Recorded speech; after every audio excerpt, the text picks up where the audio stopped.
19 رمضان المبارک فجر کے وقت جیسے ہی حضرت علی کرم اللہ وجہہ مسجد میں پہنچے نماز ادا کرنے کے لیے، تو اذان جیسے دی تو حضرت جبرائیل علیہ السلام نے فرمایا کہ حضرت علی کی آج اذان کی آخری بار تم آواز سن لو، اس کے بعد تم سن نہیں پاؤ گے۔ تو جیسے حضرت علی نے فجر کی اذان دی تو لوگ کوفے میں نماز کے لیے آئے۔ جیسے ہی حضرت علی سجدے میں گئے تو ایک بدبخت عبد الرحمن ابن ملجم نے پیچھے سے تلوار سے حضرت علی کے سر میں وار کیا، جس سے مسجد میں کہرام برپا ہو گیا۔ سب حضرت علی کی جانب بھاگے۔ حضرت علی کا چہرہ اور داڑھی خون سے لال ہو چکی تھی، جس سے لوگوں اور غصہ آیا اور انہوں نے فوراً اس کو پکڑا اور پانی شہد سے بھرا ہوا حضرت علی رضی اللہ عنہ کے پاس لے کر آئے۔ تو حضرت علی رضی اللہ عنہ نے فرمایا کہ اس کو مجھے نہ دو، میرے اس بدبخت قاتل کو دو، اس کو اس کی ضرورت ہے۔ اور حضرت امام حسن کو فرمایا کہ پہلے فجر کا وقت ہے، نماز ادا کرو پھر مجھے دیکھنا۔ نماز کے بعد اس بدبخت کو حضرت علی نے فرمایا کہ اس کو پانی دے دو، کیونکہ اس کے چہرے پر خوف دیکھو، اس کو پانی دے دو، مجھے پانی کی ضرورت نہیں ہے۔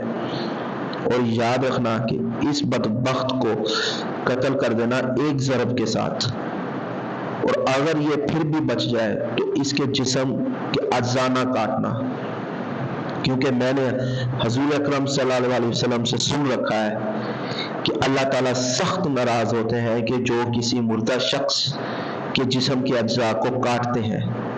اس کو چھوڑ دینا اگر یہ زندہ بچ جائے تو۔ اس کے بعد حضرت امام حسن اور امام حسین کو حضرت علی رضی اللہ عنہ نے فرمایا کہ مجھے سہارا دو اور گھر لے چلو۔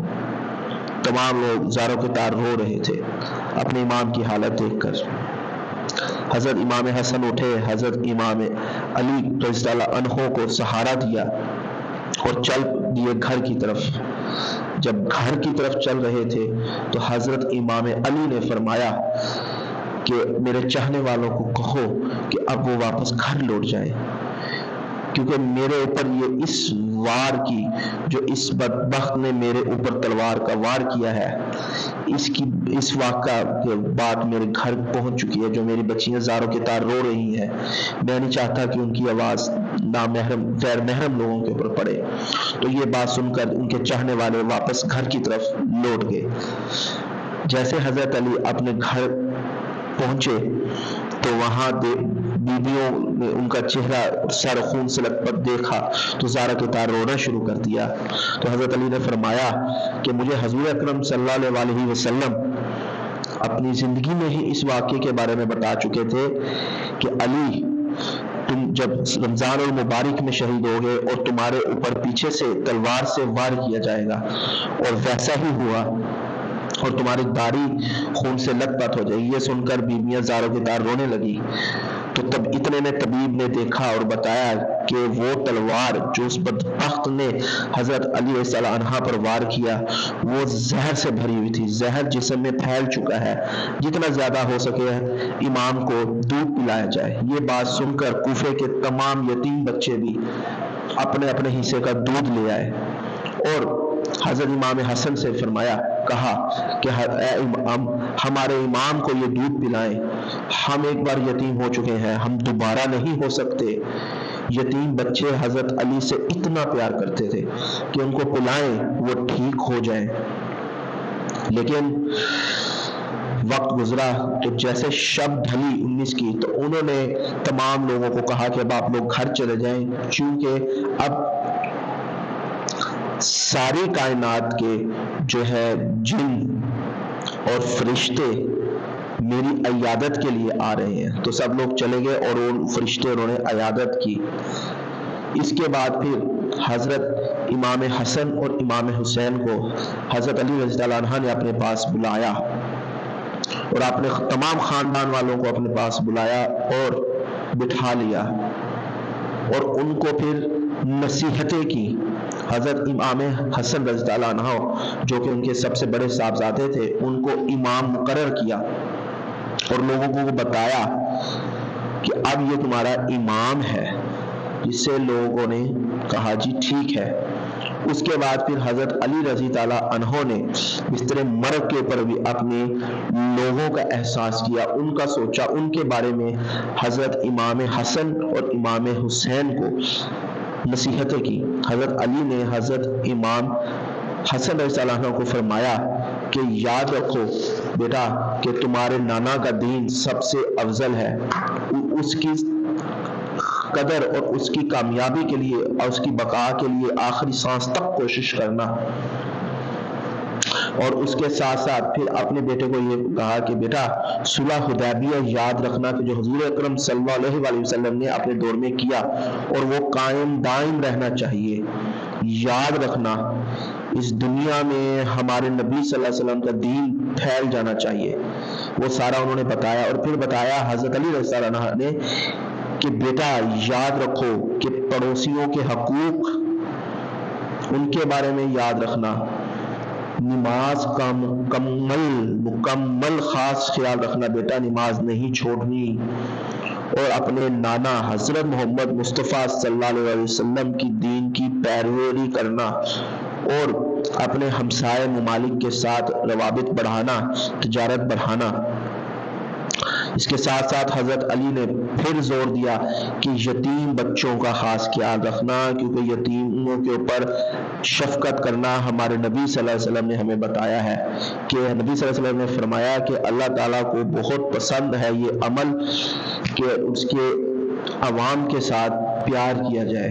پھر حضرت علی رضی اللہ عنہ نے اپنے بچوں کا ہاتھ تھاما اور بتایا کہ بیٹا قرآن کا ہاتھ تھام رکھنا مضبوطی سے، یہ دین دنیا سائنس سب کچھ قرآن پاک کے تابع ہوگی بیٹے۔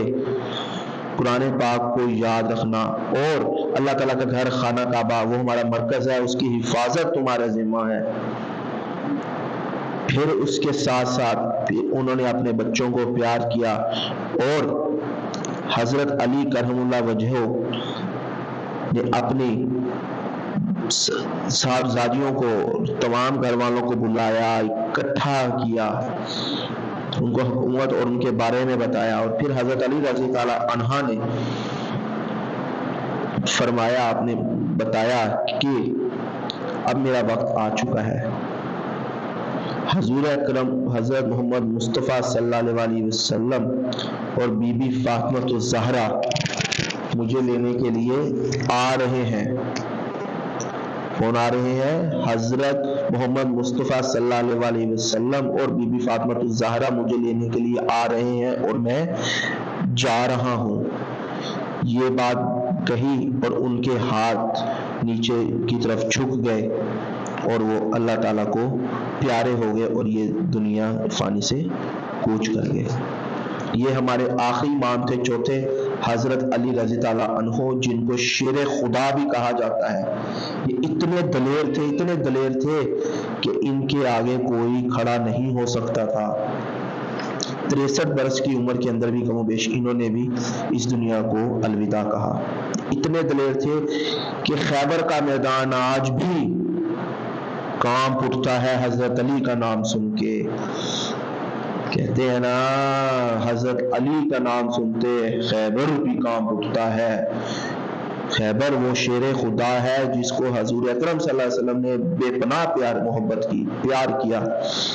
حضرت علی کی دلیری پوری دنیا میں مانی جاتی ہے، ان جیسا دلیر اور طاقتور کوئی نہیں۔ ان کی دلیری، شجاعت کے قصے لا تعداد مشہور ہے۔ خیبر تو ایک واقعہ ہے، پوری زندگی ان کی اس چیزوں سے بھری ہوئی ہے، اور ان کی زندگی کے جو سبق تھے جو انہوں نے ہمیں دیے، ان سے ایک دلیری، حق کے سامنے کھڑے رہنا، حق کے ساتھ کھڑے رہنا، اور جھوٹ اور تباہی کو سائڈ پہ کر دینا، صرف حق کا ساتھ دینا۔ حضور اکرم صلی اللہ علیہ وسلم نے یہی دین ہمیں سکھایا کہ حق کا ساتھ دو اور ظالم کے سامنے آ جاؤ۔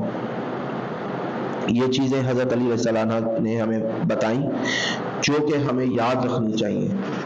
اللہ تعالیٰ ان کو جنت الفردوس میں اعلیٰ مقام عطا فرمائے۔